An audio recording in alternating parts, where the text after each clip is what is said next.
In seconds, Jasmine Crockett exposed John Roberts' attempt to silence her. Y créeme, lo que pasó después fue increíble.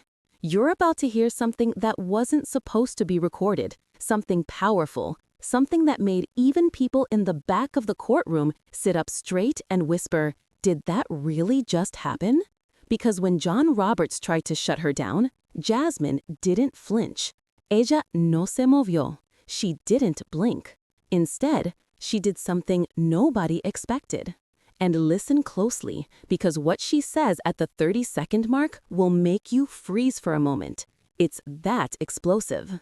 Now picture this. The room is tense, quiet, too quiet. Reporters leaning forward, legal clerks pretending not to stare. A few whispered laughs that immediately died when Jasmine walked in.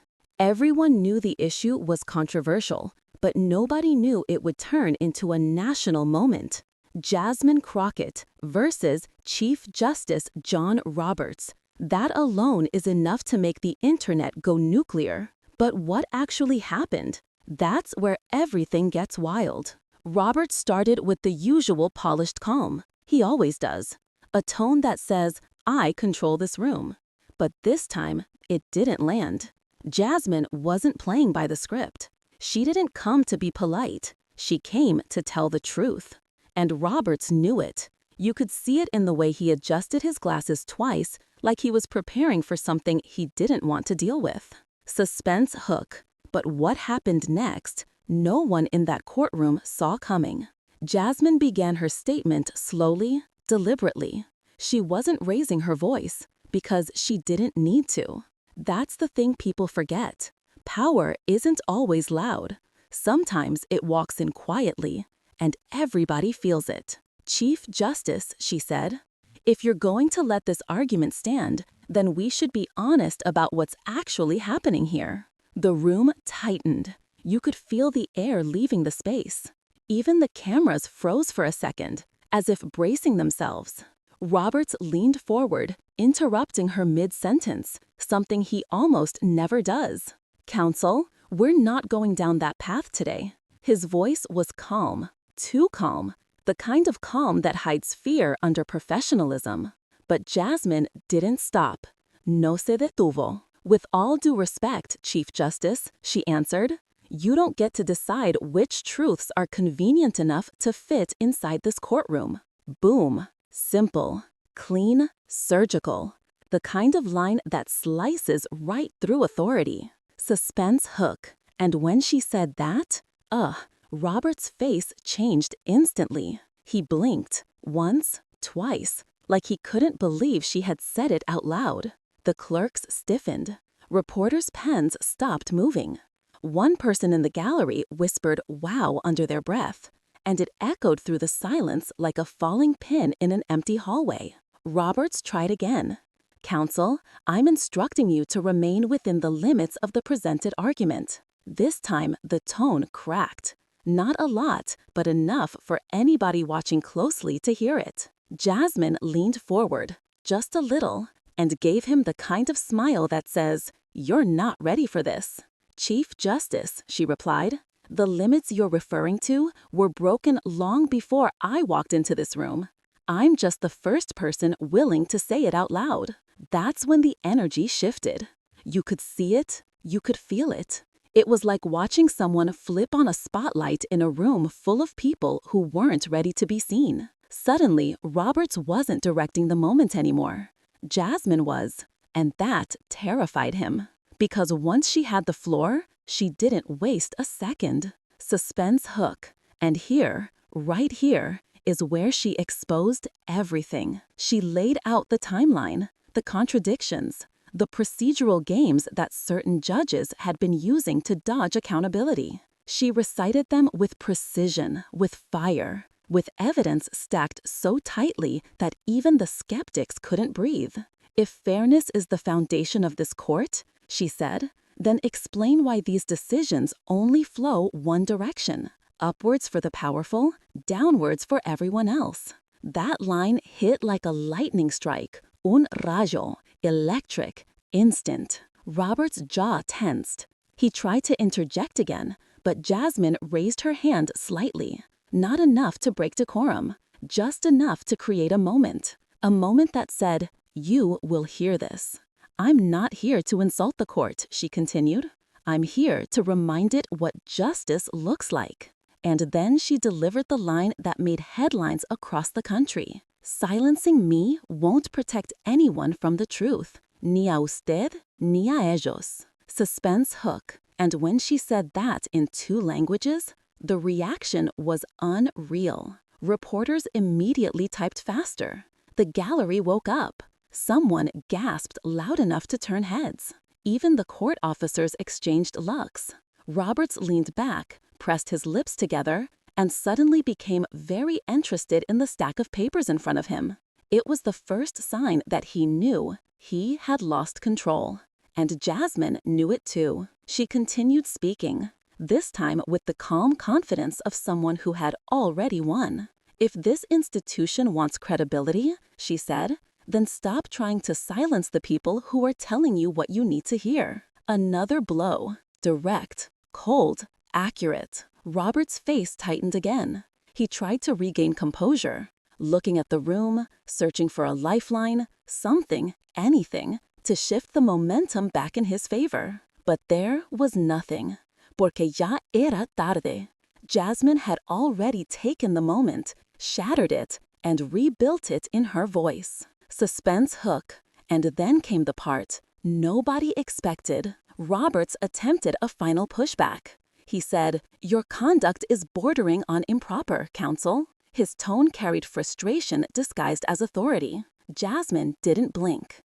"Improper," she answered slowly, "is pretending that this conversation isn't necessary." The room froze again. You could almost hear the heartbeats. She continued, "If the truth is improper, then maybe the problem isn't the truth. Maybe it's the system that's trying to hide from it." Boom. Stunned. Exposed. Whatever word you want, it fits. And from that point on, the energy was irreversible. Jasmine outlined the legal inconsistencies with surgical detail. She broke down precedent. She cited rulings the court had quietly avoided in recent years. She connected dots nobody wanted connected. It wasn't loud. It wasn't emotional. It was controlled fire. When accountability becomes optional, she said, justice becomes impossible. That line alone could have ended the entire exchange. Suspense hook. But believe it or not, the most shocking moment was still coming. Roberts tried one last time to steer the conversation, lowering his tone as if softening it would regain control. It didn't. Jasmine responded with a clarity that half the room sit back in their seats. "Chief Justice," she replied, "the more you try to redirect this, the more obvious it becomes why it had to be said." Another strike. Precise. Devastating. Then came the moment that blew up online. Jasmine paused, intentional, powerful. She looked straight ahead and said, "I won't let anyone, no matter how high their position, stop me from telling the truth. Y si eso les incomoda, entonces quizá deberían preguntarse por qué." Suspense hook. And at that exact second, Twitter went nuclear. Clips of the exchange hit millions of views within hours. Hashtags exploded. Hashtag Crockett exposes Roberts. Hashtag Courtroom Truth. Hashtag Increíble. Commentators called it a judicial earthquake. Analysts said Roberts had lost the room. Even conservative pundits admitted, quietly, that Jasmine had outmaneuvered one of the most powerful legal minds in the country. Back in the courtroom, Roberts stayed silent longer than he should have. His expression said everything. Confusion, frustration, surprise. He shuffled papers, cleared his throat, adjusted his posture. Classic signs of someone trying to regain composure. But it didn't matter anymore. Jasmine had already defined the moment. She ended with calm force. "I'm finished, Chief Justice," she said. The record now reflects what needed to be said. She stepped back, unbothered, unshaken. Roberts simply nodded, still trying to collect himself. For the first time in a very long time, he wasn't the one controlling the narrative. Jasmine was. Suspense hook. And what happened after court only added fire to everything. Outside, reporters swarmed her. They weren't asking about the case. They were asking about that moment. Jasmine kept it simple. I wasn't there to win an argument, she said. I was there to stop a pattern. Those words instantly became the quote of the day. News segments replayed them. Commentators dissected them. Social media screenshotted them. Meanwhile, critics of the court suddenly had new energy. Activists quoted her speech in rallies. Legal scholars wrote essays breaking down her arguments. Even late-night hosts turned the moment into headlines. One segment called it "The Day Jasmine Crockett Reminded John Roberts Who Actually Speaks for the People." And you know what? They were right. Porque esa verdad duele. And that's exactly why it mattered. Suspense hook. And here's the part the internet replayed the most. A slowed-down clip of Robert's face, the moment Jasmine delivered her bilingual line, the freeze, the eyes shifting, the realization that he couldn't silence what had already been spoken. That was the moment people shared over and over, the moment that captured everything. Now here's what the analysts concluded. Jasmine didn't just out-argue him, she out-framed the entire room. She controlled tempo, she controlled energy, she controlled truth. While Roberts tried to limit the conversation, Jasmine expanded it until the walls couldn't hold it anymore. And that's why this moment will matter for years. Because she didn't just speak truth to power, she forced power to hear it. And before we close, ask yourself this. What does it say when the most impactful voice in the room wasn't sitting on the bench? Exactly. This wasn't just a confrontation. It was a shift, a crack, a reminder that justice doesn't belong to titles. It belongs to courage. So tell me, do you think Jasmine Crockett destroyed him today? Comment below. Let the world know. And if you want more courtroom takedowns, more political firepower, and more moments like this, make sure you subscribe. Because what Jasmine did today fue increíble. And trust me, this is only the beginning.